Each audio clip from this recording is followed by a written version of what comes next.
عايزة تعملي أكلة سريعة وما تقفيش في المطبخ كتير؟ النهاردة هنعمل مكرونة بالكبدة بس خطيرة. عندنا بقى كبدة متقطعة كده شرايح، والكبدة ما بتتغسلش.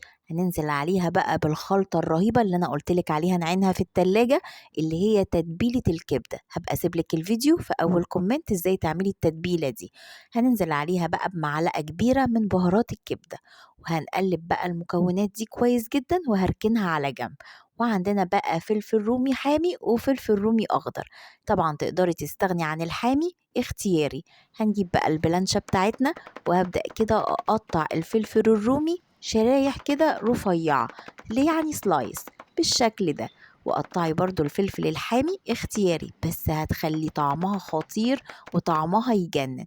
جربيها وعلى ضمانتي. طاسة كده ومعلقة زبدة والخلطة بتاعتنا الرهيبة، ننزل بقى بالكبدة بتاعتنا تتشوح، وأول ما تغير لون هنزل عليها على طول بالفلفل الرومي بتاعنا.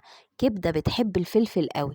المكرونة بتاعتنا بقى هنسلقها في شوية ملح والمية سخنة. انزلي بقى بالمكرونة بتاعتك تتسلق على نار متوسطة. طاسة بقى ومعلقة سمنة أو زبدة وبصلاية مفرومة، وشوحي كده البصلاية كده على نار متوسطة تدبل معاكي البصلاية. معلقة من معجون الطماطم، وعندنا بقى عصير طماطم، ملح وفلفل أسمر وسبع بهارات. سيبيها بقى تغلي كده لحد ما توصل للقوام ده.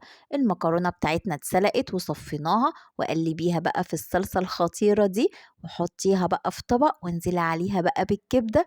أحلى طبق مكرونة بالكبدة، سهل وبسيط وطعمه خطير، لازم تجربوها. ولو عجبك الفيديو لايك وشير.